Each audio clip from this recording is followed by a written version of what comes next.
Welcome, ladies and gentlemen, to Keyboard Warriors, presented by RipTheWarriors.com. My name is Lil. That's Fred Kirby, shooting the shit on this insane Wednesday. But let's talk. We're always about to talk some face punching, right? How's it going over there, man? It's good. It's good, big dog. Like I said, it's all kinds of crazy shit going on right now. But we were just talking before we went live. I thought about coming on and being like, suck my dick, Jack. We're going to talk about politics. But you know what? For all you crybabies out there that would be like, stick to fights, man. Don't talk about politics. We'll appease you, cocksuckers. For the beginning of the podcast, we'll talk about all the face punching and what we got going on in the world of combat sports. But towards the end of this podcast, the last 10, 15 minutes, we are going to discuss a little bit of the horse shit that went on today. So just if you don't like that, turn the fuck out. Yeah, exactly. We're going to give you the opportunity to get what you tuned in for, and then you can fuck off afterwards. Yeah, but it's too much to ignore. So we'll talk about it at the end. All right, ladies and gentlemen. Shout out to Gods. What's up, dude? Hey, man. Dude, God's out there doing his entrepreneur shit. Good for you, dog. Do you? I'm not gonna put his business out there like that, but hey, congratulations, man. And happy New Year. I just about did too. About like, ain't he doing such and such? Yeah, no. I'm not gonna put his business out there right now, unless he wants us to. Still, this was good, man. All right. So I saw something on. I forgot what day the fight was. That I didn't think I'd see ever, and because I'm a fan of this kid, Ryan Garcia got dropped. He got dropped. Oh, look at us. We're starting with boxing. Yeah. He got dropped. Came back and won the fight with a body shot. But seeing him get dropped, dude, that was weird as shit to me. What was it though? I think that going into the fight, a lot of us felt like we didn't know how good this kid could be. Everybody thought that he was a real legit talent, but I think a lot of us still thought maybe he was just a pretty boy from Instagram. I think that the judge and the jury was still sort of out on exactly how good this kid was. Then I think it was the second round that he got dropped. He gets dropped in the second round. And let me tell you something, son.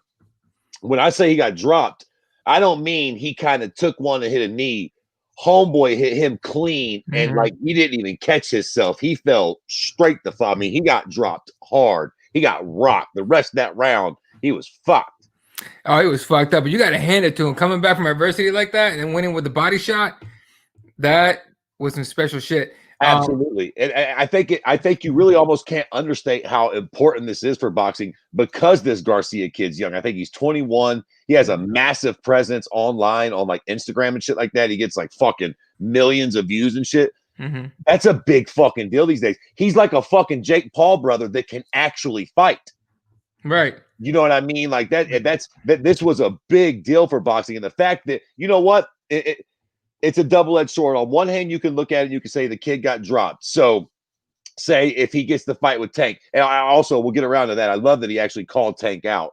But if he got that, if Gervonta Davis lands that punch, the fight's over. Oh, hell yeah. No, he's not surviving that. Yeah, for sure. But the fact that it didn't end his night in this fight and he went on to actually win the fight is almost more impressive. Now, again, he's clearly got some fucking defensive holes he needs to shore up because as he climbs up the ranks, he cannot be eating shots like that by some of those heavier punchers or his fucking night will be over.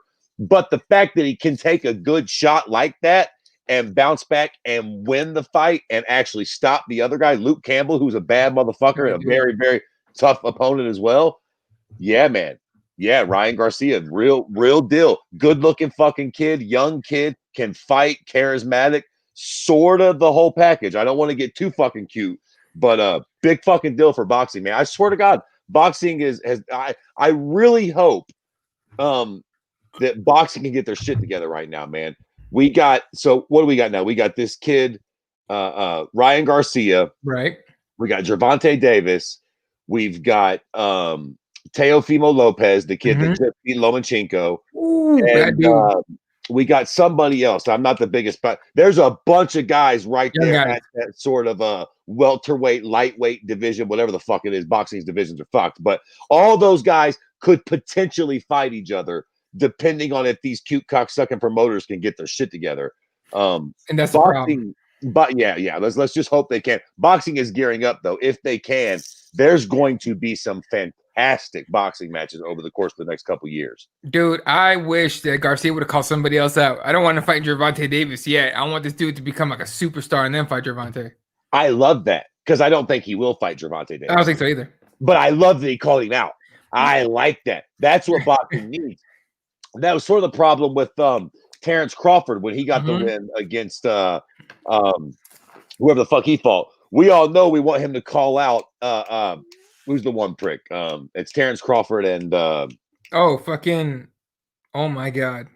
Whatever the fuck. We all know who we wanted to fight, and he sort of avoided his name. Earl Spence. Jesus Christ. Earl Spence. You just fought too. Right. Or maybe it was Earl Spence that just fought and didn't call out Terrence Crawford. However the fuck the cake goes, whatever. We know those are the two that need to fight.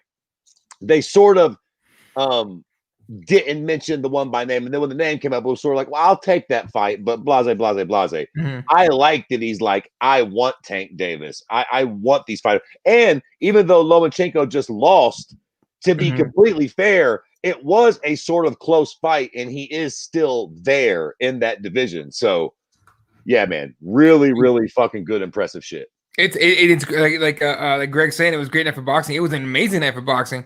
To get a young star to face adversity the way Ryan did and come back from it and finish the fight. You don't get many finishes in boxing. This kid's finishing fights even after he gets dropped. It's really great. And you're right. All those guys, all those, Crawford, Spence, everybody, Gervonta, Ryan in there, all those guys could fight each other. It would be an insane kind of like you said it. Boxing, it's almost like boxing's been given this gift. Like, here you go. Here's like 3 or 4 fights. These got to make them happen. And that's the thing. Actually, I think Earl Spence and Terrence Crawford are a little bigger. Yeah. I think they might be welterweight, and Teofimo Lopez and all these cats are lightweight. Right. Heavyweight is low key interesting with Anthony Joshua and Tyson Fury if they can get that fight made. Yep. Boxing is all right now. Boxing is actually, I guess, in my very limited knowledge of the sport, is more exciting now than it's been in a long fucking time. I mean, guys actually finishing fights, charismatic guys with interesting fighting styles. Like, boxing is fucking dope right now, man. And this kid's just another big fucking example of that.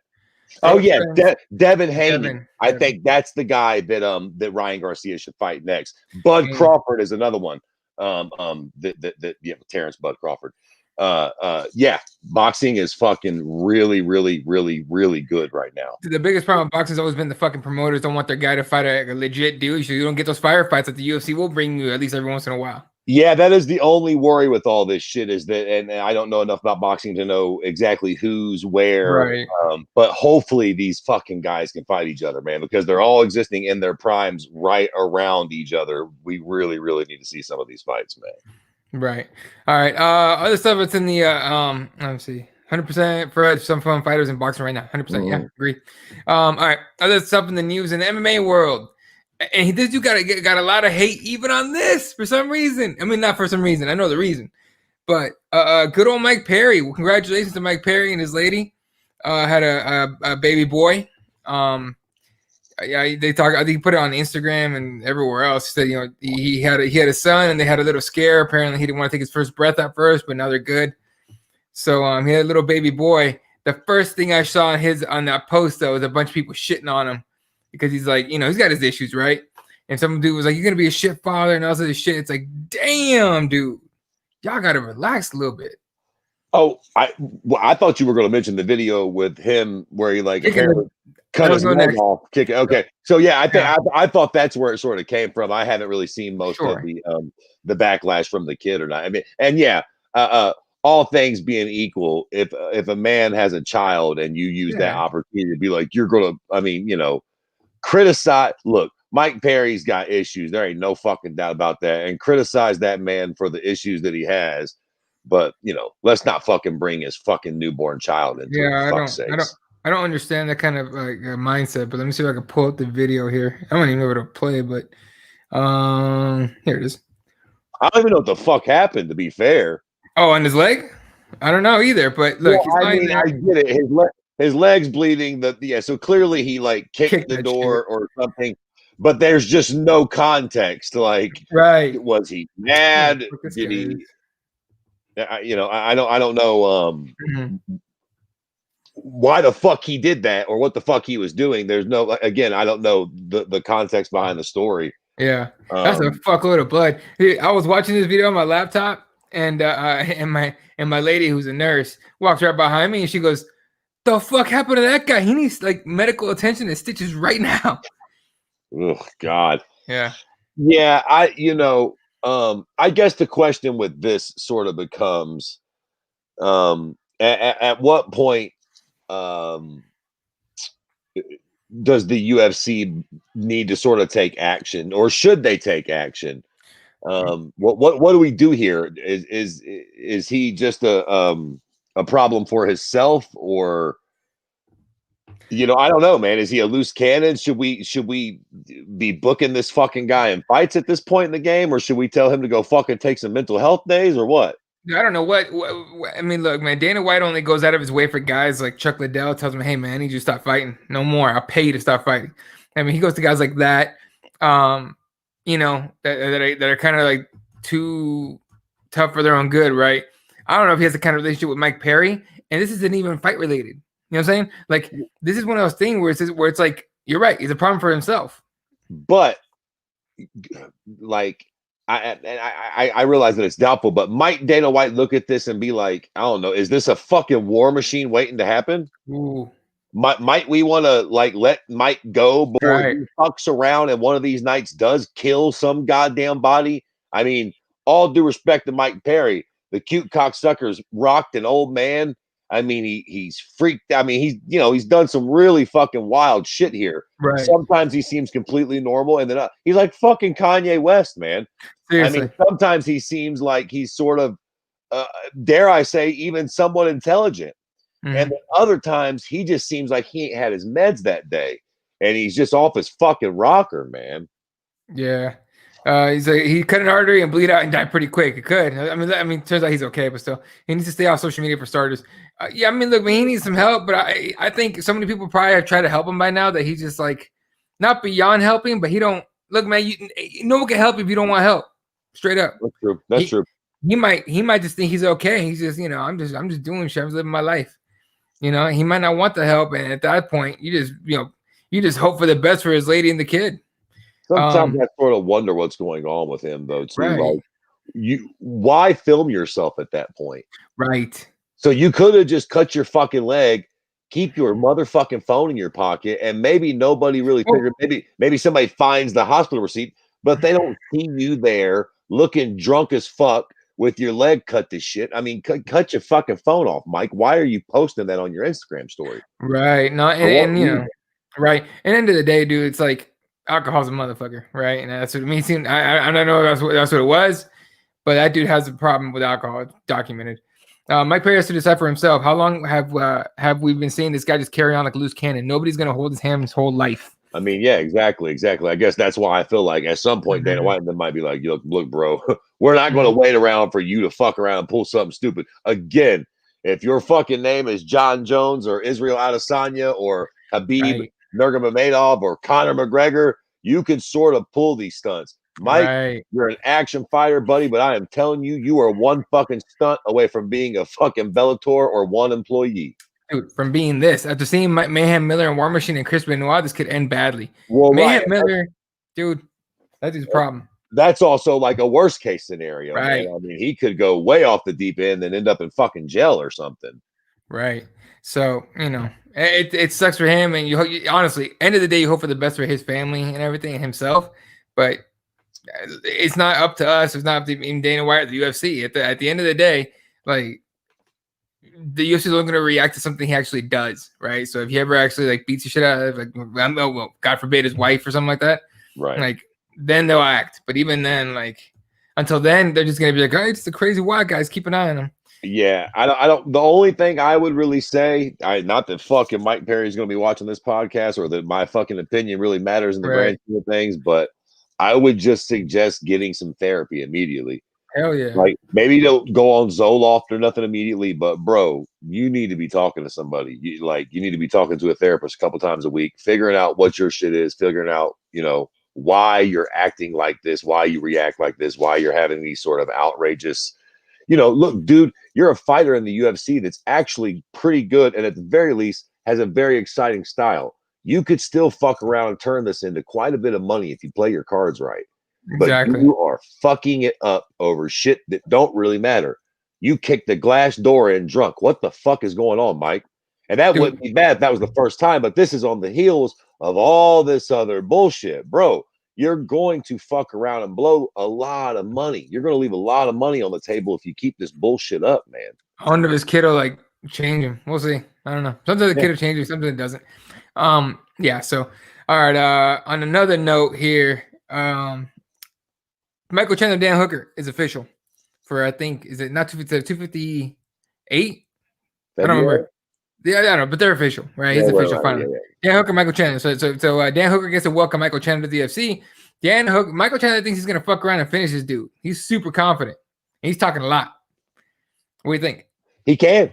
He absolutely can. Yeah. Or he could get finished. I think, for me personally, I think this is a lot better of a first fight for Michael Chandler to come into the UFC. The idea that he was going to slide right into a title shot was just a little absurd for me, from the jump street. So this makes perfect sense. Dan Hooker is a perfect first fight for him. An extremely tough guy, but beatable. I mean, look, I could see Michael Chandler fucking eating some knees and getting finished by Dan Hooker. And I could see Michael Chandler landing one big shot and flat sleeping Dan. I know that he doesn't really get slept like that, but Michael Chandler hits like a fucking truck. This is a really, really good, intriguing fight because it could sort of go either way.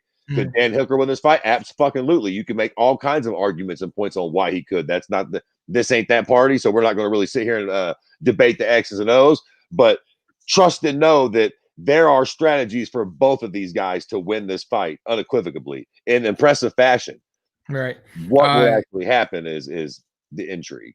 Right. So it's actually official for UFC 257. That is the Conor McGregor Poirier card. So that's nice. pretty dope. That's beautiful. So, I think that would be a really good sort of maybe matchup. Actually, lightweight is jumping right now because there's that fight, but then I guess, which I'm sure Otis is going to come through with, supposedly Olivieri and Gaethje. Gaethje, right. Is right on. So, dude, lightweight's about to be jumping. Whoever wins that Conor Poirier fight's going to have a couple guys fucking chomping at the bit to get the next shot. Yeah, and we're actually going to talk about the first like 2-3 cards to start off 2021 here in a couple minutes. So we could actually break that one down. Yeah, hold on. Let me sidetrack a minute here. Yeah. Since lightweight is so interesting right now, Khabib.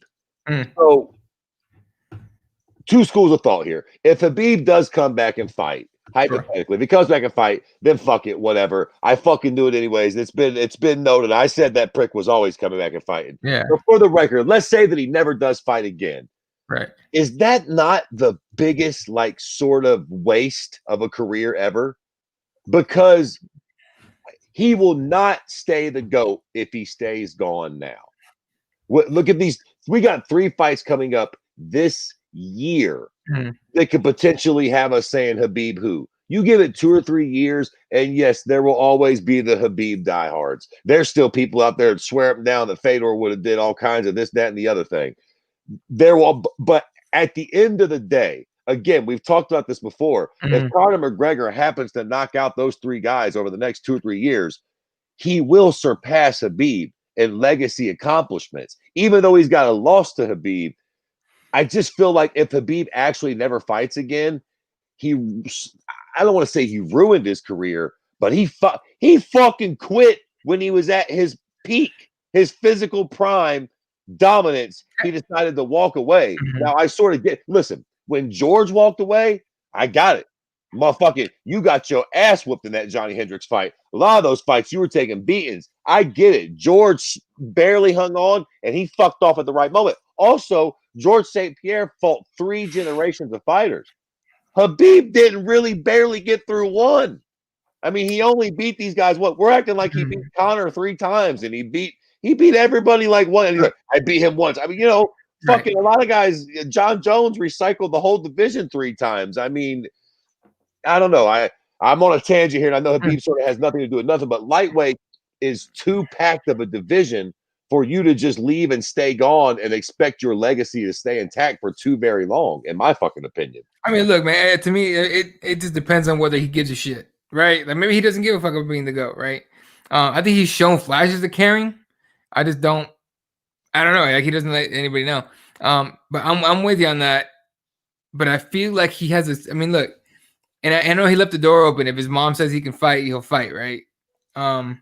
And that 30-0 is like it's got to be enticing. That was the goal. That was his dad's goal for him. Now, Right. I think a lot of the GOAT talk comes from the fact that his father passed away. Like, when you feel for somebody, right, in that certain situations, you might hype them up a little bit, make them feel better and all that shit, right?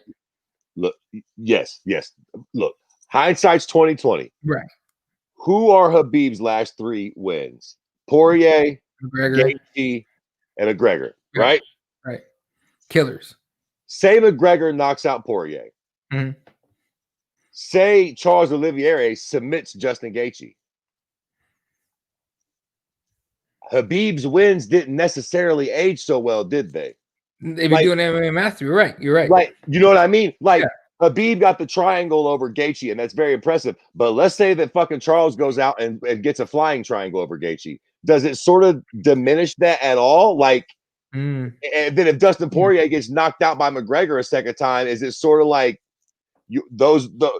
they lost their very next fights too to other guys? It's not now again. I guess if Gaethje goes out and knocks dude out, and then Poirier submits McGregor, those wins age sort of well. But like if those two dudes are fighting in fucking Bellator a year and a half from now, Habib can't. I realize that's not fair to do, and I'm coming across as very much a Habib hater right now. But I'm just fucking saying he better not stay gone, or he ain't my goddamn lightweight GOAT for sure. Right. So, look, man. Honestly, I guess to go off a little bit off topic there, I like that scenario you put together because that makes that McGregor rematch kind of a must happen. It's sort of intriguing. And real talk, again, I know I'm a bit of a Conor nut hugger, but just all bullshit and hyperbole aside, depending on how these fights play out, you could look back at the Conor Habib fight and say, well, he did better than anybody else. He won a round, and I still think that in that first round, if he shoves his head down, jumps back, and treats that first round like the third round, who knows how it goes? He dove right into a grappling exchange with Habib in the first round that I will die on this hill that was a horrible fucking idea and it low-key lost in the fight. I still think, obviously, that the smart money will always be on Habib stylistically. It's not a good matchup for McGregor. But I think to say that McGregor will never win and he's just not in Habib's class, I don't think that's true. I think he's too much McGregor's too much of a world-class athlete and fighter and striker especially to not win at least 1 out of 10 at least, right? Absolutely. Yeah. So, dude, when McGregor stuffed that first takedown, because he did, right? Like Habib dove for the fucking legs, and McGregor was like that on top. As everyone knows, I forgot what it's called in wrestling, but grabbing him like that, popped his legs back out, and hopped up, got taken down anyway. In a second later, but he stuffed that first one. Everyone was like, "Okay." Well, and I still like when he got taken down the second one, he sort of allowed it. He reached behind Habib. I think he thought he was about to flip Habib over, and clearly we all know how that went. He got a little fucking too cute there. He should have stayed the fuck away from the grappling exchanges. Either way, the point is, make no mistake about it. If Conor comes out and knocks out Dustin in the first round, and then he gets another impressive finish after that, we're 2 knockout wins for Conor away from being like, Habib, you better come back. And don't think for a second that Habib's name is not going to be in Conor's mouth after both of those wins. Absolutely. He'd be a fool for it not to be. And I'm telling you, right now, it seems absurd to think that anybody would be like, Habib afraid of Conor. But I'm telling you, give it a couple knockout wins and give Habib a few months of being like, I don't want this fight no more. And motherfuckers will start singing their moans like, he don't want that Irish smoke. He don't want that. Like, I'm not even saying it's true. I'm just saying that will be the narrative if Habib never fights again. And again, maybe you're right. Maybe him and his fans don't give 2 wet farts. Maybe they're off in Dubai fucking spending billions of dollars and they don't give a fuck what we think over here. And if that's the case, then fair enough. We can, it is what it is. Right. Nah, dude, I'm with you, man. And look, it makes me think I'm intrigued to see that McGregor rematch.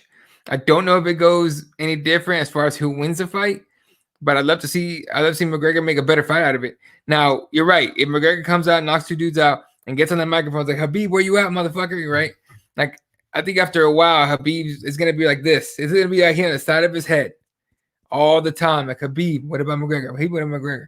And it's not like he's not gonna be in the public eye. He runs ECF now, And right? it Or very much, ESC. yeah, exactly.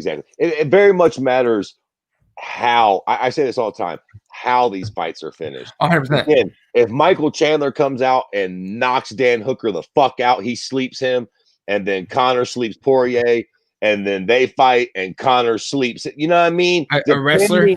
Depending on how these fights play out, it will have all the bearing on what the narrative is going into possibly 2022, and Conor sort of, I don't know, having the public demand that rematch from Habib, depending on how this shit goes. Again, you never know. Habib is a very interesting character. He may just tell us all to get fucked and go back to the mountains of Dagestan, but who knows?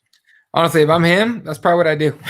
Like the kind of cat that he seems to be. I don't know him personally, but the kind of cat that he seems to be, I seems to be like one of those guys. Like, go fuck yourselves. I'm done. I don't give a fuck about you. Go here, and we'll put a pin in this. We spent way too much time talking about this, but I'll tell you what. I think he absolutely, no doubt, 100% for sure fights again. And I'll tell you why. He's a competitor. We've seen this time and time. The man has been competing since he's been 5 years old. The cute cocksucker was wrestling bears when he was 4. Mm-hmm. He's going to get bored.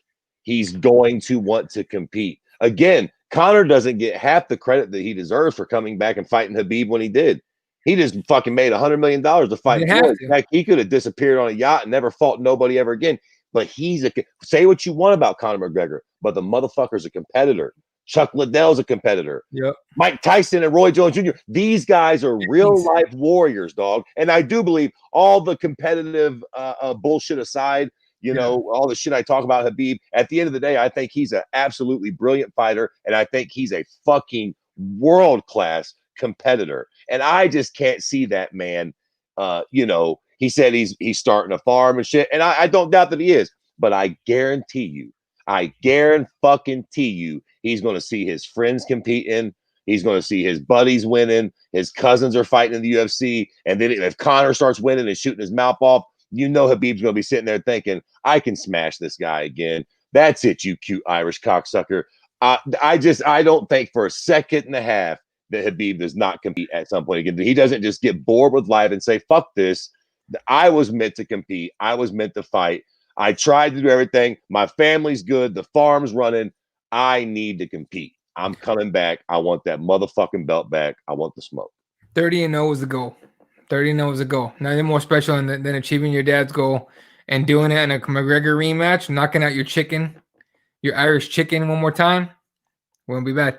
And the fact that, shit, Jordan came back. Why not? So, yeah. All right. He's just too young. He's too young. He's not old. He's not hurt. He's not injured. He has no reason to leave. He's in his physical prime, for fuck's sakes. Right. Like he'll fight again. I promise. Yeah. All right. Otis says they're discussing Gaethje versus Oliveira for March, April. Either way, excited for it. Lightweight would be sick once it gets moving. Unfortunately, Habib is so inactive it gets stale. Well, I mean, yeah. No, we're about to get it going though. Like I said, those 3 fights we just lightweight's about to get jumping. 21 is going to be fucking fantastic for MMA, man. Right. His skills are unmatched, but Habib's record isn't much on paper, right? It's a fact. And I think he absolutely probably could be the GOAT, but he just needs to keep not lining him up and knocking him down, man. That's what Anderson Silva had to do. That's what St. Pierre had to do. That's what all those cats had to do to cement their legacy. I mean, he was well on his way, but you can't quit now, bro. All those guys that lined up some names, dude. They got names in the resume. So, Habib versus Oliveira and Ferguson are fights still want to see. I'm so tired of that Ferguson fight. I almost don't care anymore. Like, if they make it happen, it's even that. Like, at this point, it's kind of lost. It's like anything. It's lost a little luster. But if they can make it happen soon, I ain't mad at it. I don't want to see them fight 3 years from now. Fuck off with that. If they can make it happen within the next year and a half, and everybody's still competitive, I ain't mad at it. I like Ferguson Diaz at 170. I'm down with that. That's a bloody fight. Nick or Nate? It's got to be Nate. Nate. Okay. Yeah. Nick, I don't want to see against anybody that could potentially fuck him up. Give that man a warm up, or give him a legend. I don't know. Yeah. I ain't mad at that. I ain't mad at that. Look, mate, Nick ain't coming back for anything more than he's worth, and Dana's not. Look, Dana can bullshit the other day. He said that, oh no, I don't want to see Nick fight again. I don't think anyone does. All right, then, bitch, cut him. But you ain't gonna do that. You know better than that. So, all right. I want to see Oliveira versus McGregor. Bro, you just saw what Habib did to him. I don't want to see McGregor get tapped out. No, and see, this is why I love this. But I think McGregor starts his Oliveira. I don't give a fuck what Oliveira did. I think the start. Y'all be sleep. I love this fucking sport, man. I love Dude, this. ain't nobody sleeping on McGregor, but come on. Yo, get the fuck out of y'all. Do nothing but sleep. Yo, McGregor gets manhandled one time, and the whole fucking gaggle of you collectively. He can't fight. He's washed up. And then he goes back and just makes Cowboy look like a fucking child. Old guy. Breaks his nose with an elbow and just destroys him. Oh, Cowboy's washed up. He's old. Fuck off. Stop it. Okay, You know what? You know what I love about the sport, though? Yeah. Ain't nobody gonna be saying nothing come after the Poirier fight. Now and all bullshit aside, even for me as a McGregor fan, I don't think Cowboy's all that washed up, but I'm nervous going into this Poirier fight. Like, if he does Poirier even remotely like he did Cowboy, y'all better watch out, though. I'm going to be telling a lot of y'all to suck my dick after that, boy. Y'all ain't going to be able to tell us McGregor fans nothing if he comes out and starts his dusting, boy. Man, we ain't going to be able to shut you up after that shit. Although, if Poirier knocks out fucking McGregor, woo. Yeah, we're going to be quiet. We're going to be quiet. Yeah, people are going to be talking about, is it over for McGregor and shit? Actually, I don't think it will be, but still. We'll talk about that after the fight if it happens. All right, if Oliveira snaps Gaethje, the win will definitely age like milk for Habib, right? It's possible, man. Yeah, it's possible, especially depending on how he does it. If he comes out and kind of like makes quick work of him and subs him out, then we're all just going to be like, oh, well, he had a submission defense that nobody really sort of had pointed out. But that's too, God forbid, fucking Oliveira triangles him. We're going to be like, oh, there it was. That's all you had to do. Magny versus Chiesa for January 20th on Wednesday. Wednesday fight. Okay. Yeah, that was supposed to be the Leon Edwards and Hazmat fight, right? Right. But at the same time, I'm sorry. Are these two the most disliked fighters ever, and they're finally fighting each other? Nobody, literally outside of like a handful of people. But no one's like a Magny fan. There's like, oh yeah, I like Magny, but they're not a Magny fan or a Chiesa fan. Everyone was just like, I hope somehow they knock each other out at the same time. Yeah, I could see that. I'm definitely. I don't mind either guy. I'm a Magny hater. I don't mind Chiesa, but yeah, I feel that this is one of those fights. And you know what? To be fair, it's very undeserved. Yeah, they're both super talented. They're actually fun fighters to watch. I shit on Neil Magny all the time, and I really don't have proper cause to fucking do it. He's actually an extremely fun fighter. I think I've wanted him to. He's fought some of my favorite fighters or guys that I like, and he always fucking upsets them and beats them. So I just tend to have a fucking hard on for Neil Magny.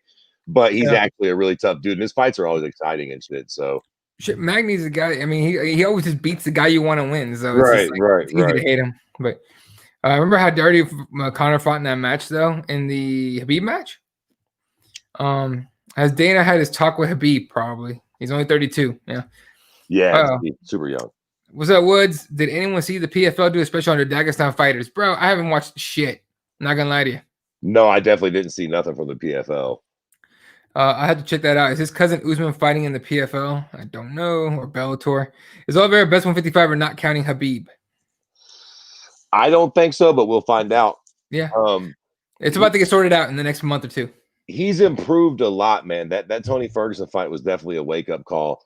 I still sort of, I don't know. I want to see him against a heavy-handed striker. I would like to see. I think the Gaethje fight's a good fight because if he can sort of not get rocked by Gaethje and get that win, that would say a lot to me. That would say a lot because I still feel like he's hittable, and with a guy with a lot of power, I still think you can sort of walk him down and finish him with strikes. I think he can get knocked out, but we'll see. We're talking Oliveira McGregor. Like you said, he's very hittable, Oliveira, but a guy like McGregor who has power and accuracy in the way that he does could possibly be like the one that flatlines him and ends his little run. Right.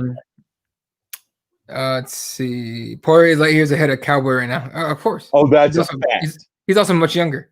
And Chiesa's the fighter that I like the least on the roster. Real talk. See, nobody likes these motherfuckers, man. Yeah, I'm not a big Chiesa fan either, to be fair, and I don't really know why. I actually don't. For being a grappling style fighter, he's actually quite exciting, to be fair. The only beef I have with Chiesa isn't really a beef. It's after remember when the two times. The one time was like, don't talk about my mom to Kevin Lee at the presser. For some reason, I'm like, dude, if you don't just walk up to him and say that shit, slap him if you're gonna do it. But the other one was when McGregor threw the dolly through the fucking truck or whatever, and Chiesa stood up like he was gonna do something about it, and he didn't do shit about it. He didn't hop out, nothing. I'm like, come on, Mike. Come on, Mike. Anyway, all right. But all that being said, X's and O's wise, that is a fun fight. That's a very interesting fight. What the fuck? It's underrated fight. Underrated fight. Yeah. It was a whole half hour special at the PFL down on the Dagestan fighters. Okay, I'm about to look it up. If it's on YouTube, I'm gonna find it. Interesting. Hold up. Pitbull Orlovsky versus Thomas Spinal for February 20th. Okay. And then Jimmy Crute versus Johnny Walker for March 27th. That's a good one. That's what I'm talking about. I wonder. Johnny Walker might have fucked up. Yeah, I know. That's a good fight. I wonder what's going on with Pitbull. Like, of all the cuts that are coming, are they just giving him fights so they can get him out? I mean, I'm not trying to be a hater, but Andrei Arlovsky they are just throwing him anybody. I mean, maybe I'm not. Who the fuck is he fighting? Who the fuck is that heavyweight? Right. Is he a contender? Like, who is that guy? Tom Aspinall? Oh, I think I ring a bell. Maybe he's a fucking British guy that landed a head kick or something, or there's so many fucking new fighters or something. But like Arlovsky is just definitely not getting the names or the sexy paydays. Like, they are just giving him who the fuck ever these days. Dude, check this out. All right, I just pulled up his record before we talk about the Holloway Cater card real quick, and then we get into our little 10 minutes. These are the last fights that he had. He just beat Tanner Boser, Philippe Lins, lost to Rosenstrike in 29 seconds, beat Ben Rothwell. This is going back to July 2019. Okay, well, fair enough. I I guess it's just the Tanner Boser and the Philip Lins fight where it's just like, Jesus Christ. And now he's fighting another cat where it's like sort of somebody on the come up, I'm sure, no doubt. But like, fucking Jesus Christ. Right. We fucking do something with Arlovsky or go ahead and get rid of him. Right. Blackaway said Sonya March 6, 259. Yep, it's a big one. I mean, look, it's in March for a reason. They got to give Adesanya time to put on some gold. Are we going to talk? Do you want to talk about that now, or are we going to talk about that at some point? Because I want we can break down the first few, just like really quick, like main eventers. But we'll talk about it in a second. Remember when Maverick Mike tried to beat Conor at the presser? Yeah. Oh yeah, I remember that now. Okay, that was stupid. Chiesa at the presser, Chiesa with the dolly, and then Chiesa telling Pettis and Bellator boy, he's a douche. That's true. Oh, dude, I'm excited for this one. 258, Usman versus Burns. We'll talk about that in a second, too. Yep. That is a fucking fight. Oh, my God, I can't wait. I mean, look, we've been waiting for that shit. All right, we're going to go through these cards very quickly before we go to the aforementioned 10 minutes. Some of y'all ain't going like. First UFC event of 2021 on ABC of all. Okay, this is why it's a 5-fight. This is what I was thinking right too. That's why it's a 5-fight card. It's on ABC. They're not gonna give the UFC fucking 2 hours, 3 hours to fucking fill up a whole card. David Zawada against Ramazan Emeev. Nick Lentz is on there against Mike Grundy. Why the fuck would you put Nick Lentz on there? Carlos Felipe against Justin Tafa. Tafa's dope. Tom Breeze against Omari Akhmedov. That's a good fight. And of course, the main event, Max Holloway was Calvin Kattar. That's it reminds me of Velasquez JDS on Fox. Yeah. This fight's gonna last 5 rounds. Yeah. This is weird though on ABC, huh? ABC is a ESPN. Disney sort of affiliate. Yeah. Huh? Yeah. So a lot of times you'll get stuff on like ESPN that'll be double broadcast on ABC. Right. So, interesting, very interesting. I mean, a fantastic fight. I guess I'm just thinking about the idea of it being on ABC and what that sort of means for the sport. I wonder if this is going to bring in a lot of new fans, or will all of us old fans just have to figure out where the fuck we're going to watch ABC at now? I'm so used to watching all the fights on ESPN Plus. It's like, what the fuck do I got that has ABC now. What the fuck? Oh, okay. We'll talk about when we get to 257. But the price increase is hilarious. All right, and then Fight Night Chiesa vs Magny. I don't know where the card is, and I don't care. It's the Chiesa Magny card. Yeah, it is like what 3 days later, right? It's a Wednesday card. Yeah, Right, it might just be 2 fights. That'd be ridiculous. Mike Jackson against Dean Barry. That got canceled. No. Yeah, What? it's more than just that. Yeah. All right, and then UFC 257. All right, before we talk about this card, because actually it might end up being even more stacked than that, but if it stays like this, it's pretty stacked. Yeah. $70 straight. It's no longer $64.99, $69.99. $70. First of all, $70 for pay-per-views now from now on. Okay, starting with this card. And Dana White comes out and says that he's got a surprise for streamers. I don't know if you've seen that post. Yeah. I thought it was bullshit, so I looked it up. I went to the post on his Instagram. No, it's fucking real. He really did say it to somebody. Yeah.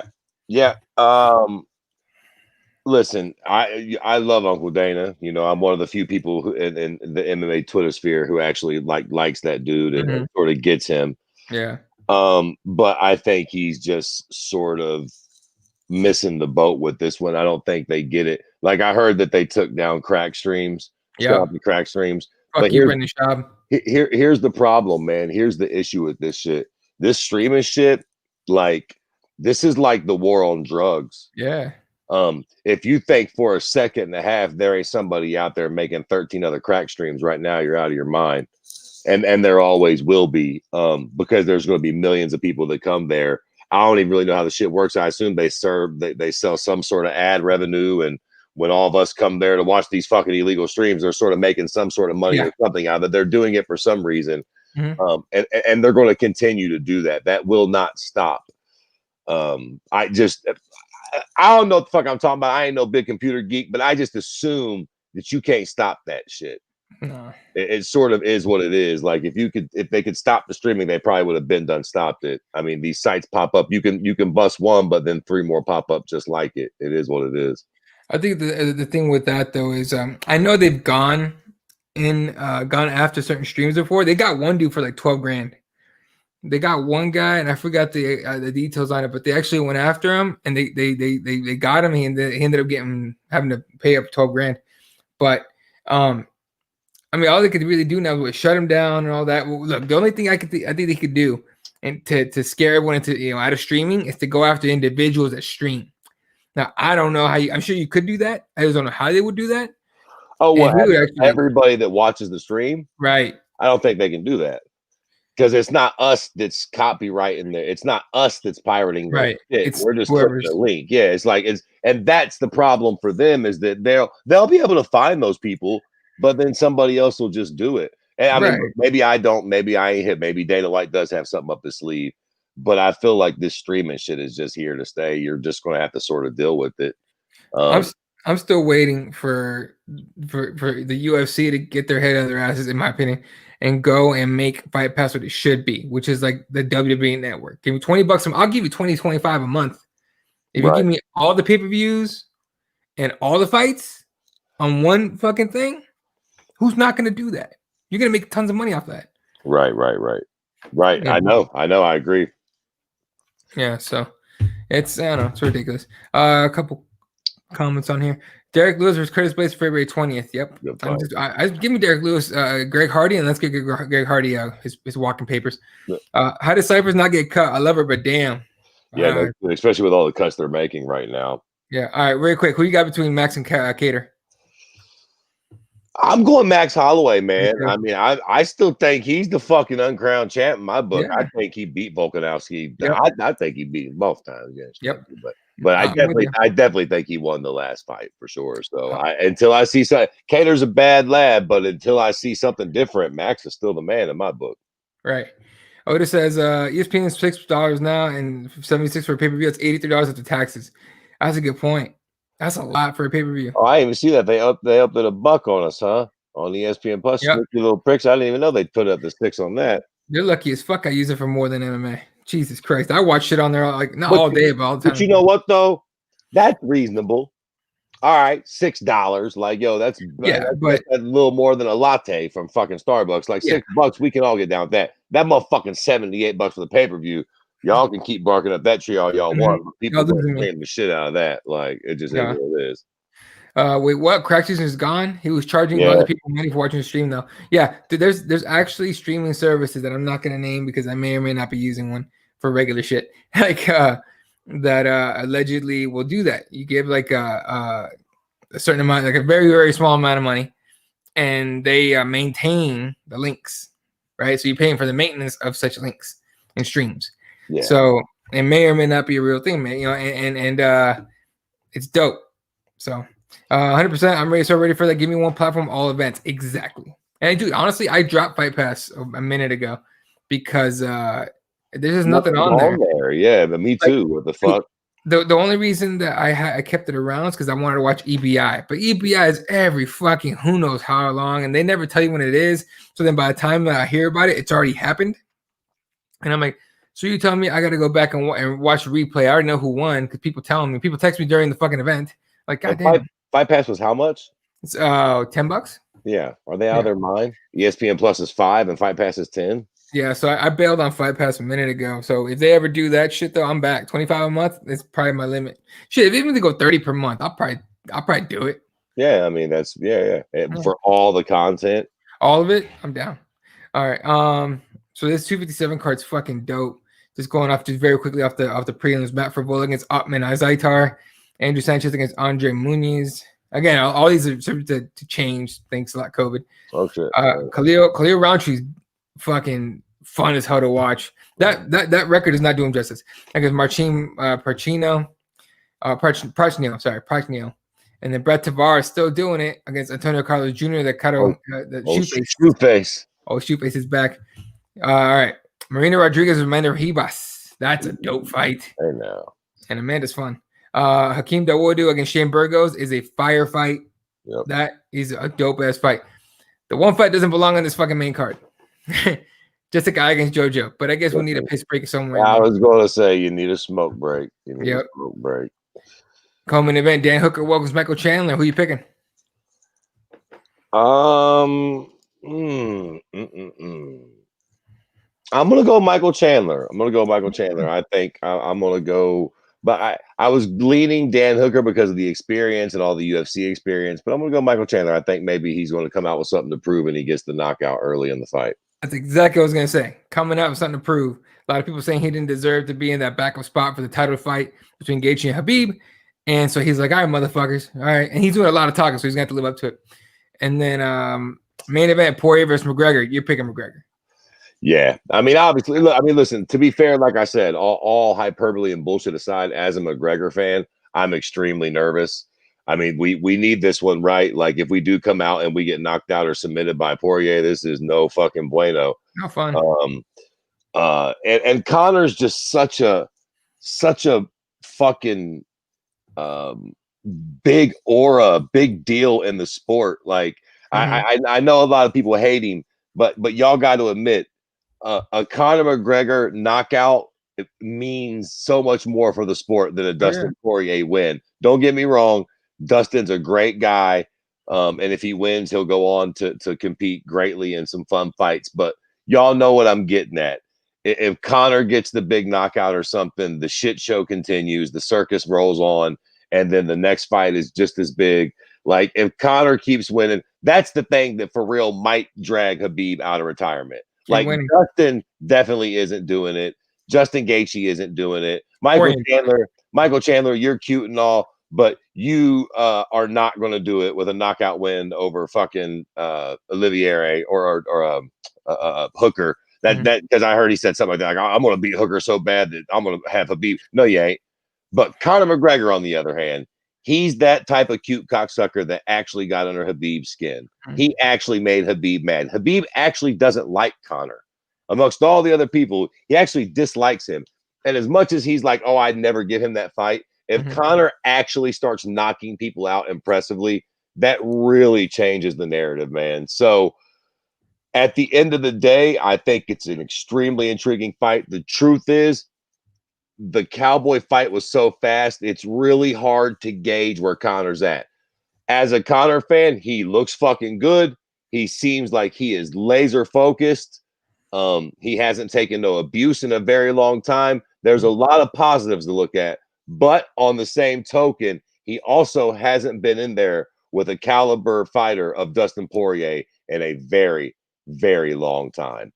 And Dustin has been, on the other hand, the last few years, he's been active, fighting killer after killer and coming out victorious way more often than not. So, I think McGregor's got the goods. Ultimately, I think the fight looks a lot like their first one. I think it goes longer, but I think that Conor is just a better, cleaner striker.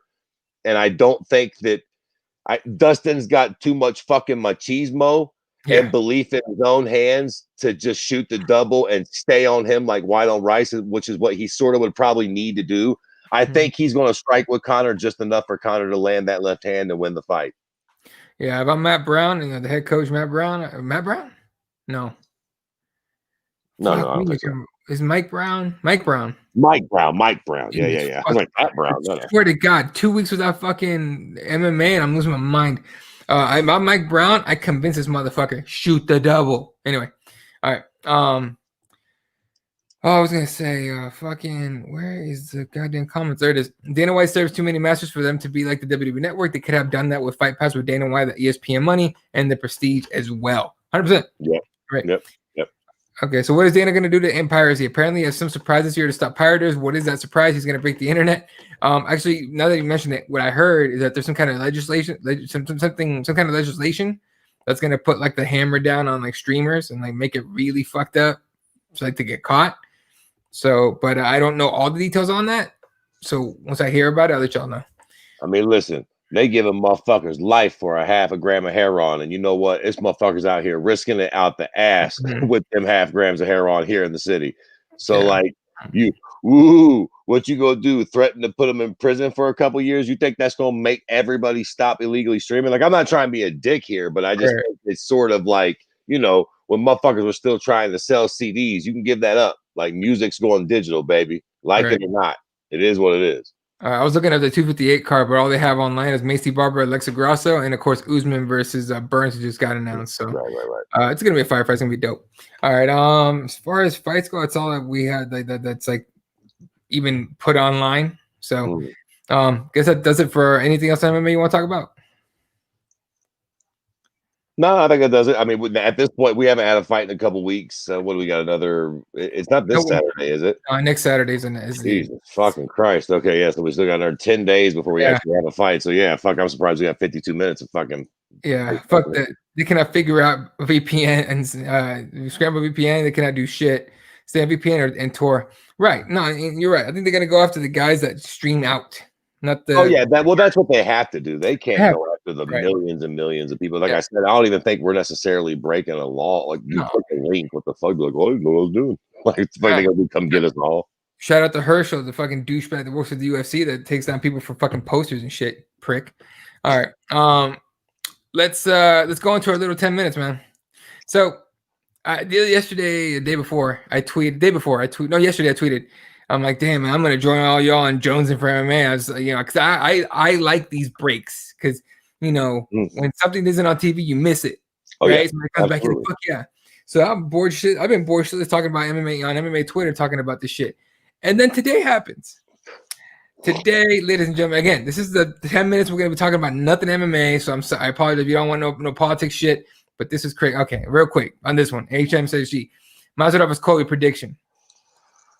Well, is the fight actually for sure yet? It's not for sure. Okay. Well, I think it is going to happen. So let's just say it happens. Yeah, for fuck's sakes. This is the classic case of the heart says Masvidal, the head says Colby. The truth is, if Masvidal and Ben Askren fought 10 times, Masvidal probably loses more of those. I think it's the same scenario. Look, Colby can take a good punch. If Masvidal can really get off on Colby in the first couple minutes of that fight in that first round, he might hurt him enough to win it. But if not, Colby going Colby, and he's going to probably wear Masvidal down. I don't think he necessarily finishes him, but a lot like Usman beat Masvidal, I think that's sort of a very good blueprint on how to beat Masvidal. I mean, shit, Usman tried to stay with Masvidal, who, by the way, took that fight on short notice. But Usman tried to beat Masvidal on the feet. And then Masvidal cracked him a couple times, and Usman's like, "Fuck that!" Shot on him. So Colby is he shoots on you like that, but except he turns it up a little more. I think he's a higher pace fighter. All right. I'm going Gamebred. I have a hard time picking against Gamebred and anything. Well, yeah, I would probably pick him, but like it also should not be understated that they trained together for a long time. So Colby probably knows a lot of Masvidal's tendencies, vice versa as well. But grappling is sort of that bullshit wet blanket that it is what it is. Right. All right. So then today, oh man, it was funny because I was on Twitter and I started seeing these images, right, of barriers. Like just obviously you see the red hat, you know who the fuck it is. And he said, oh, they broke through the barriers. And I'm like, oh shit, some of these Trump supporters got cute and started busting through the barriers at the Capitol. Now, if you all don't know, today is when they were supposed to count, or they're actually doing it right now as we speak. They count all the electoral votes and they basically confirm this motherfucker's president, right? New guy, this old guy. And they busted through, dude. And on Twitter, I kept seeing images of people going through. I'm like, oh man, it's like 10 people got through. That's kind of crazy. Then I look back, I get like 30 minutes later, I'm like, oh shit, it's like 60 people. Fuck, all right, hey, look, man, they're gonna round them up, get them out of there, right? Dude, I swear to God, I look 10 minutes later, it's thousands. And then a minute later, they broke in, and there's people fucking live streaming there, and they got fucking nutty. They break in, they fucking got everyone, like the whole Congress, the whole Congress got into their little offices, and then try to evacuate them and shit. These motherfuckers breaking into like Pelosi's office and taking selfies and shit, fucking going up to the speaker's chair. It was madness, but what the fuck is going on? That's just crazy. Man, there's so much to fucking say here. I almost don't even know where to begin. It's too much. And obviously, I imagine most of the people that probably watch this podcast and tend to fuck with us are probably liberal, so to speak, like we are. But I don't feel like this really has a whole lot to do with that. Yeah. I mean, just like all bullshit aside, logically speaking, like this is about the most fucking biggest bunch of bullshit I've ever fucking heard of. Right. Like, and how fucking absurdly ironic that you motherfuckers would call us snowflakes. And then when it happens, y'all just can't stand it. And then, not to mention, now, this is what I just don't get. And please, if anybody is involved with fucking law enforcement, or this is probably live on Facebook, Keith, God forbid, baby, if you're watching this, please, all bullshit. This is a serious question. I don't understand how this whole police shooting people thing works. Right. Like, say with some of these police shootings that happened in the past, say the black man did have a gun and he may have been reaching for the gun for whatever reason. And he gets shot and killed. Mm-hmm. In this case, you've got motherfuckers holding rifles, walking towards the Capitol building, and there's a barrier of police there saying, no, don't, to which they push out of the way with their guns. Mm-hmm. I'm having a hard time understanding why they didn't get shot. And somebody better not say it's because we were afraid that they would shoot back. Because that's just fucking ridiculous. So the Black Lives Matter should just show up with AR-15s, and then what? They get to do whatever the fuck they want because they don't want to start. I don't understand. Like, motherfucker, back the fuck up. Like, if you can't even look like you're remotely reaching for anything, right, if you get shot, how the fuck are these people marching on a fucking federal building with rifles? Like, shoot him, motherfucker. If you take one more step in this direction, we're fucking firing squad, all y'all. Back the fuck up. I just don't understand how, like, what's the line? Why are they not being shot? I'm not saying shoot them. I'm just asking the question. What happened? Why were they not being shot? They're walking on a federal bill. Look, motherfucker, I don't care if you have a permit for your gun. You're not allowed to walk at a cop with a gun, right? The cop that is guarding this federal building, you ain't allowed to walk up on him with a pistol. Are you? Like, what the fuck is happening here? Dude, as I was watching that the whole time, I'm like, I remember growing up, one of my friends, his dad is a big time NRA guy, rest in peace, but his dad was a big time NRA guy, big time Second Amendment guy and everything. And dope dude, honestly, taught me a lot. But you remember he used to say all the time, like an armed society is a polite society. his thing was like, if everyone was armed, nobody would fuck with anybody, right? I think the fact that they were armed probably played a little bit into that. You probably don't want to start a shootout with all these fucking like armed to the teeth dudes. But you're right. Like they were like fucking. There was cops taking selfies with these motherfuckers. I think in a way they're buddies. Nah. Fuck that though. What Right. we that's also a horrible precedent to set. 100%. Oh, 100%. No. 100%. Like I said, like so okay. Should 10,000 black men rally together with every fucking gun they can find and be like, yo, so now it's so many of y'all don't open fire. I'll tell you this. I think that's what would happen. I think they would show up and the cops wouldn't do shit. But please believe that when they called the Department of Defense, it's like, hey, we need the National Guard, they wouldn't get a no. I mean, like the military were up on the black crowd so quick, bro. Yeah, I like. But today they didn't. They got denied twice, and then they finally sent somebody. Like, yeah, I don't know, dude. Like this was just ridiculous. And look, at the end of the day, all bullshit aside, I don't give a fuck what side of the team you're on. You can't support this bullshit right here. Like, first off, again, there's so much horseshit here. I don't even know where to start. First off, what exactly did you fucking jerk offs think you were going to do? Right. Like, ooh, fuck, congratulations. Bully for you. You got in. Now what? You fucking morons. And I swear to God, I seen somebody in the fucking Capitol with that cock-sucking rebel flag. Yep. That shit burns my fucking biscuit. You motherfucking losers. You lost the war. You were you fucking treasonous, traitorous cocksuckers have the audacity to call yourself patriots and then act like this. How fucking dare you? You should be fucking ashamed of yourselves, man. You should be absolutely ashamed of yourself like that. Bro, take the fuck. You think we fucking wanted Trump as fucking president? Guess what? A whole lot of us didn't want that at all. But you know what we did? We tweeted, we ran our mouths off, but we fucking took it up the tailpipe. And he was president, and it was what it was. You called us snowflakes because we cried a lot. What we didn't do was rush in on a federal building with fucking guns, demanding God knows what. Again, I don't know what y'all thought you were going to get. Like, we were going to be like, oh, sorry, we'll change our mind. He's leaving. He's not. It's over. Give it up. Like, you fucking guys and girls, all y'all that rushed that building, are morons. You're not going to accomplish nothing. That was fucking a big waste of time. Right. And maybe I was pointing out one person got killed, right? This one lady, and I saw the video of it happening. This one lady got shot in the neck, and then I saw the video of it happening, and they took that shit down. And then I saw the video of them rolling her out, bleeding out of her fucking neck. There's no story on what happened there yet, but I'm surprised it was only one. Exactly. And then I'm not surprised it was only one at the same time. I'm terribly surprised it was only one. Like, what the fuck did y'all think?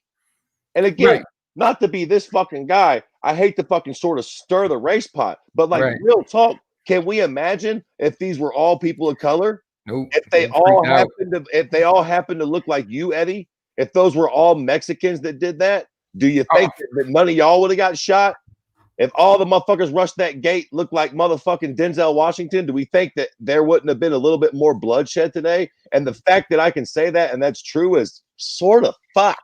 Right. Like, this is sort of ridiculous that if you're a fucking white guy in camo and that, look at this fucking horse shit. Yeah, but I was about to put this up because it was a bunch of Mexicans. Like, your wall's not stopping nobody. But like, how are these people not getting kicked in their fucking face, man? What are you doing climbing on this wall? Big up, what the fuck? All right, let me ask you something. Your fucking minds. Let me ask you something.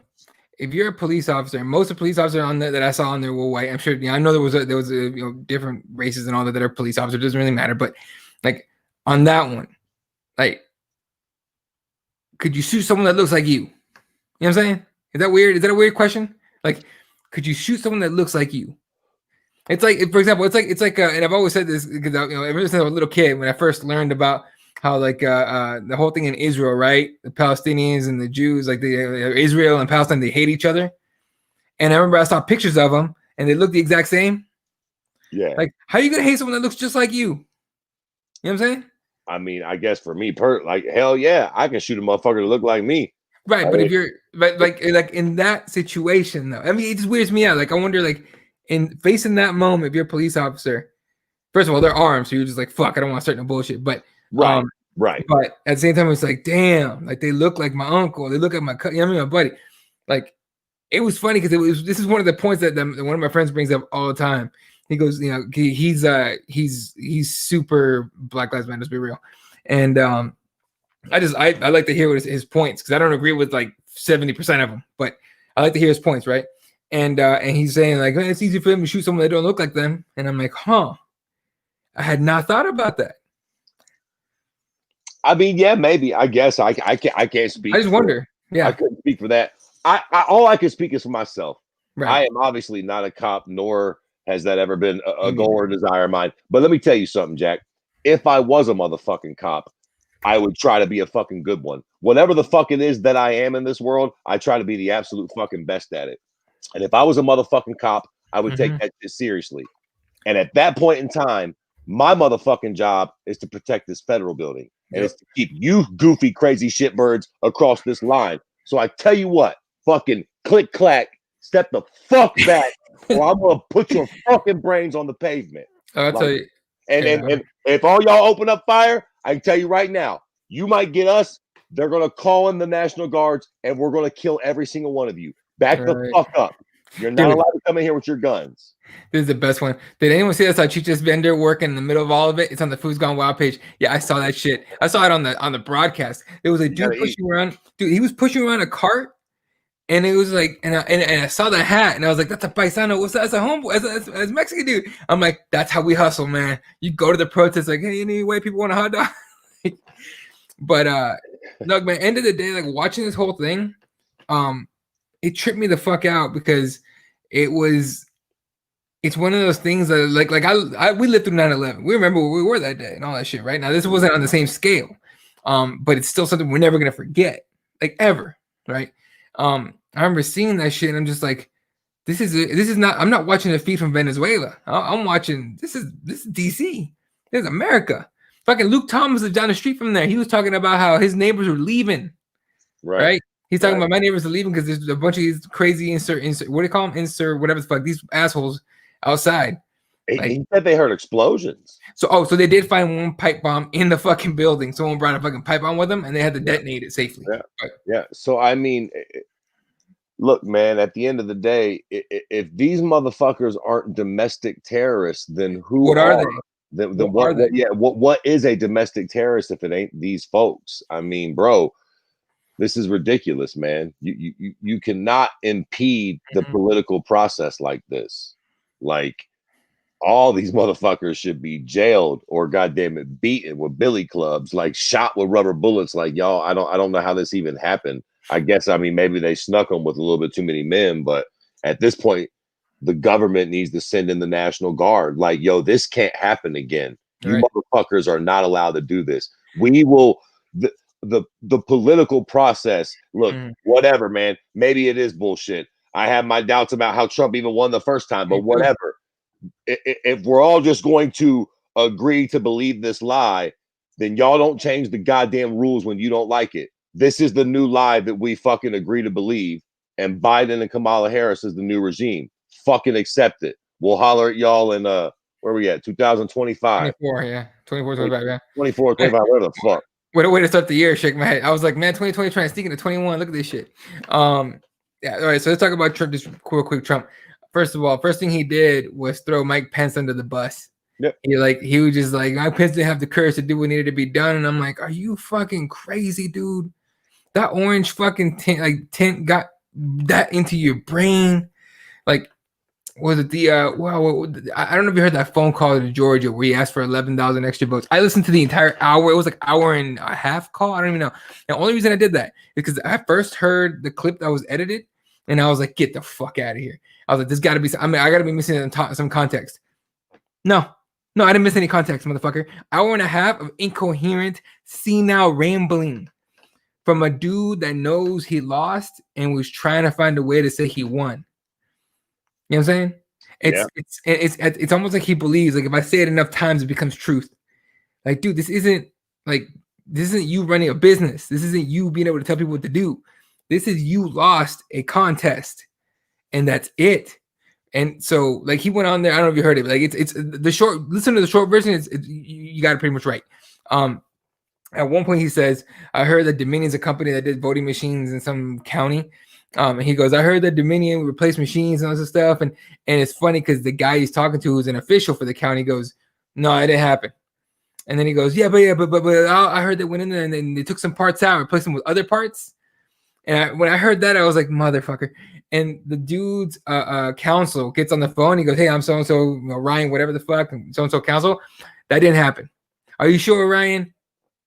"Yeah, I'm sure." Like, he got straight up answers, and this motherfucker he's like trying. It's like a little kid trying to get permission to do something. He's trying to find a way around so I can get a yes, and it's not happening, and he's losing his shit. The entire phone call, I'm sitting there going like, this guy, like, it's not that it's not that he's like a shitty person. I think he's just out of it.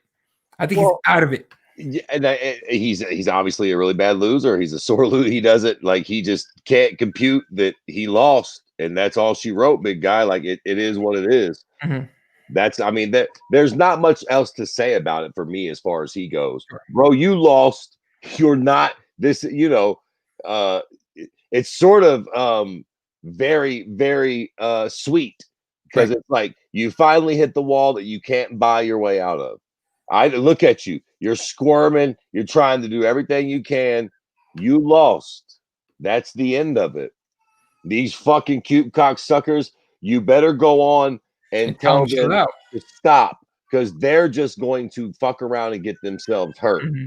Like it is what it is. Like it's over, bro. It's over. Take the graceful way out for as much as you can save yourself. Like try. End of the day, any good that Trump might have done in the last 4 years, everything was not only like forgotten and possibly undone, but his legacy is today. Anytime they talk about Trump, they're gonna remember this today, right? Because you can say whatever you want. This motherfucker incited that shit. He incited that shit. Look, I've been saying this shit for years, ever since I learned English. I've been saying language is a powerful thing because I realized if you put the right words together and say them the right way, you get a certain result. But you can take the same words and mix them up a little different, say them a little different tone, and you get a completely different result. Okay, no doubt. You can say whatever you want. Donald Trump says shit, and he says it in a certain way that, like, he's just like, "Hey, wink, wink, get crazy." But I didn't say get crazy. Right. Like, we're not stupid. Like, a lawyer could take that whole thing and be like, "Well, he didn't really say that," and he'd be right.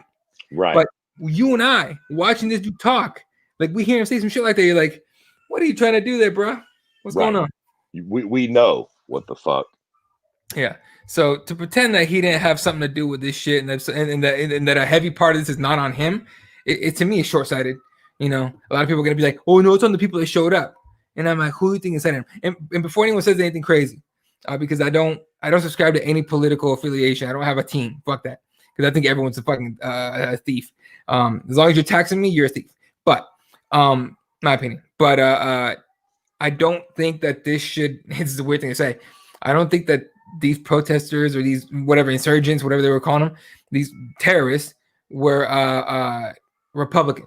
What I mean by that is, I think you have Republicans, and I have a lot of Republican friends. And they're pretty like stand-up people, pretty reasonable guys, right?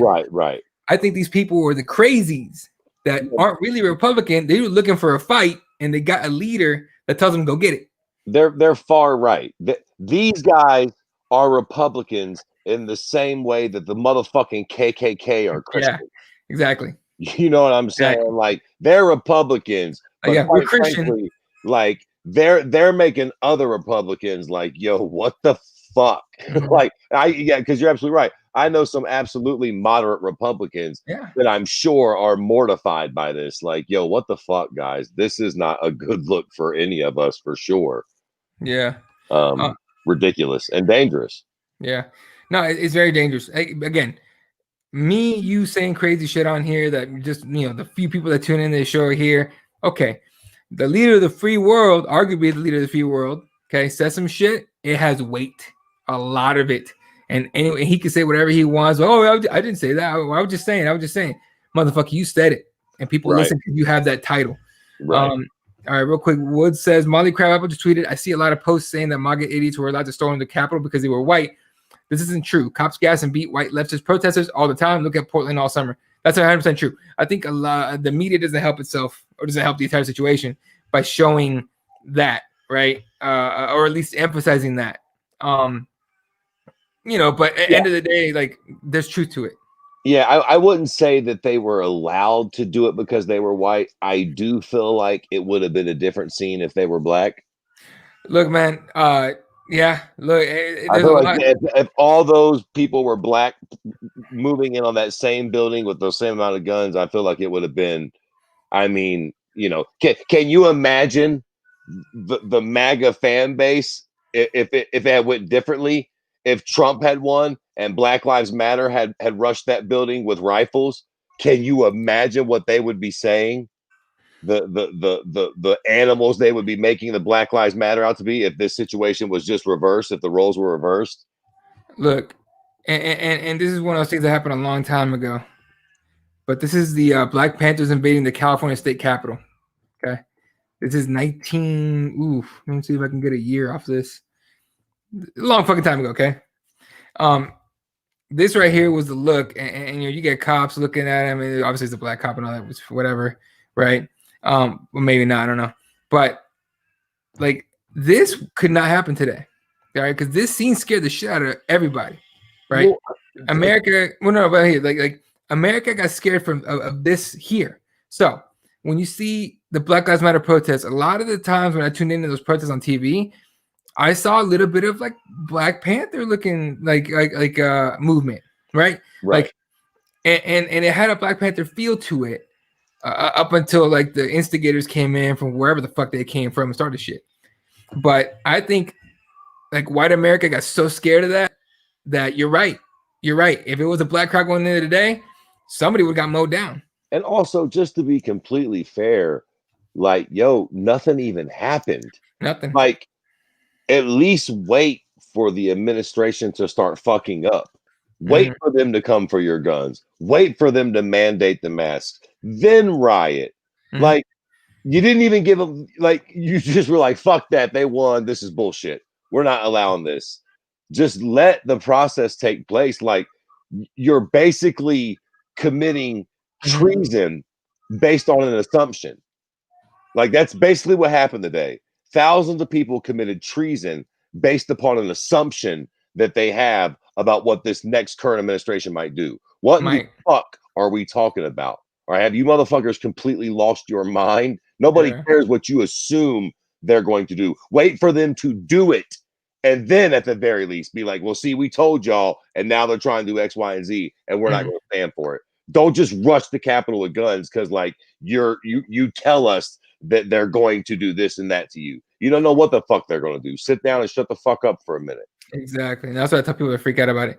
All right. Last few comments and we got to go. Y'all are talking real shit right now, boys. Hope everybody doing well. Hey, man, appreciate it. You too, Tev.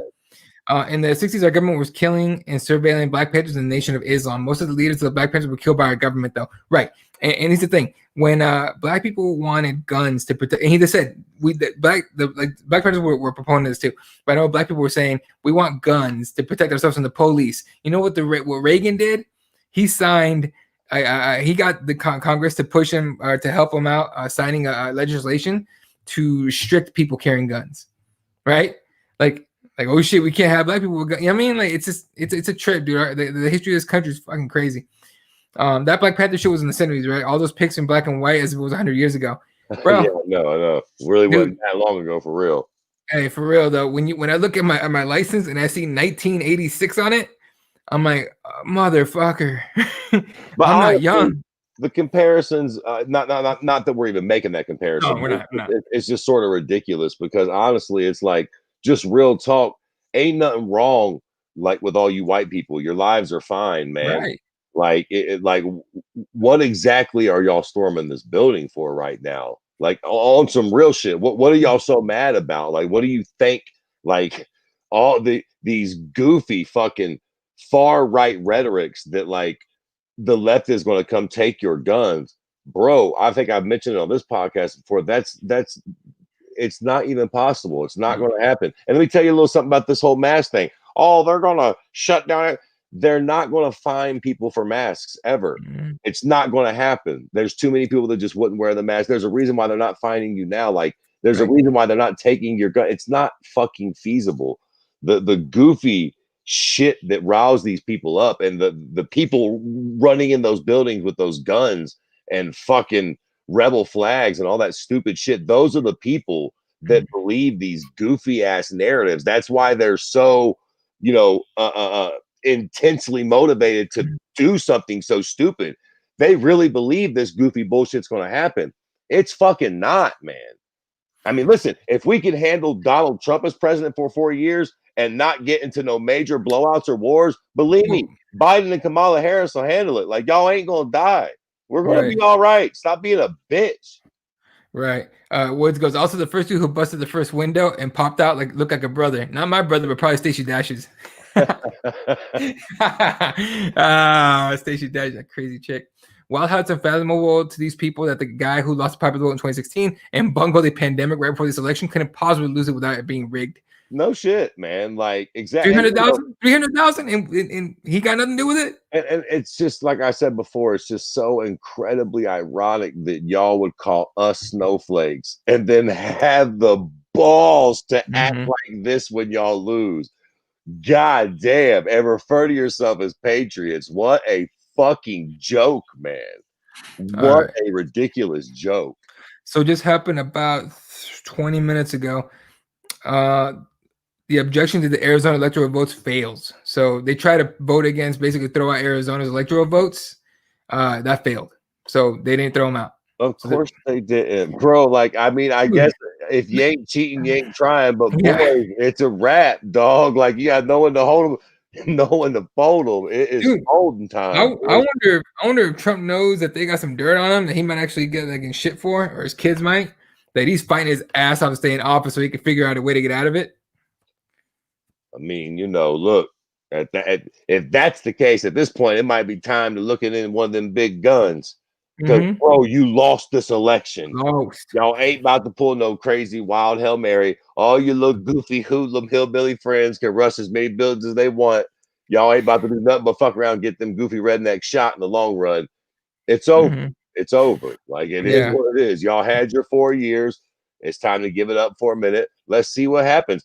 I mean, and the thing is, too, like I said, if y'all really feel like they're going to fuck the country up, I mean, again, just sit back and let it happen, and then be like, we told y'all so. Like, you're gonna have all the right to tell. Like, now we get our chance to do whatever.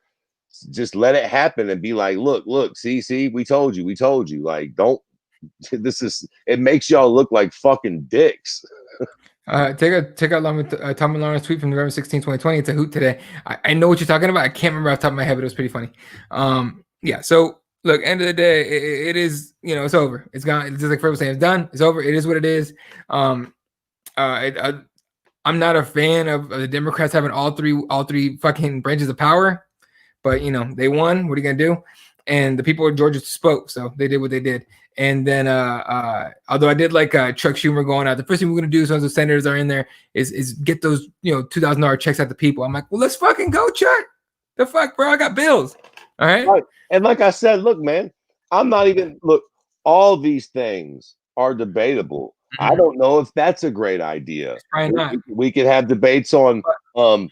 again, we'll have to wrap it up here soon too. But like, the whole thing with that $2,000 check is, check it out. Like, y'all got to understand, they ain't giving y'all nothing.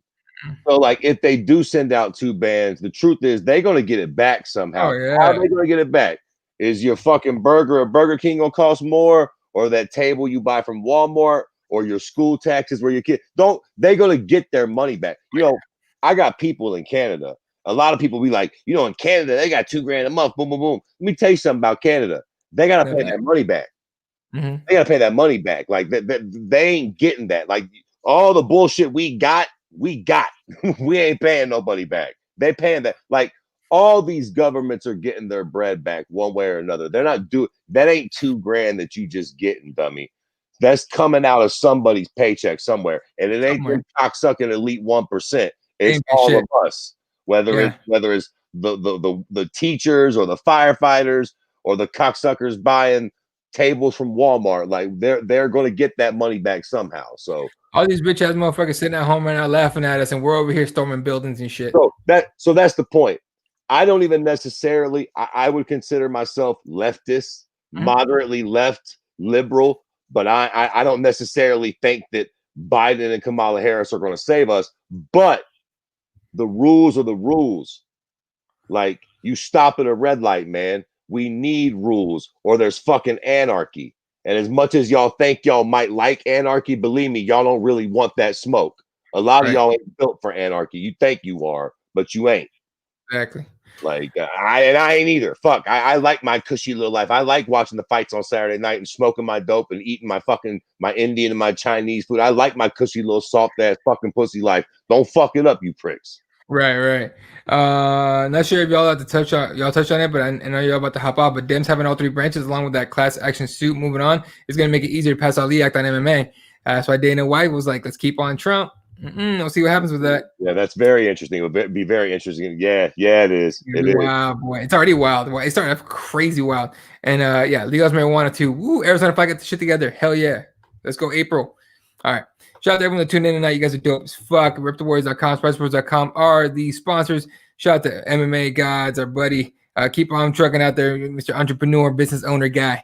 Otis, Greg tuned in. My brother Woods, Adam Woods. I'll hit you back on your DM, dude. I completely forgot. Cloud was here. I know HMSG was here. Yeah, there he is. HMSG was here. Who else we got tonight? Fuck, Bruce. Bruce hung out for a minute. Tev, our brother Tev was here. All right, you guys are dope as fuck. Catch you guys on the next one. KeyboardWarriorsMMA.com gets you all the shows. I still have Jesse's fucking ad on here. Jesse Sport 1983. Follow him. Fuck it. Kirby_MMA for Fred. And I'm at Eli32. The show is at Keyboard MMA. Although, you know, it's kind of retweet shit on there. And then, of course, the website, KeyboardWarriorsMMA.com. The audio for this will be up in the morning. You guys have been dope as fuck. Catch you guys next week. Good night. Good night, Wilshire.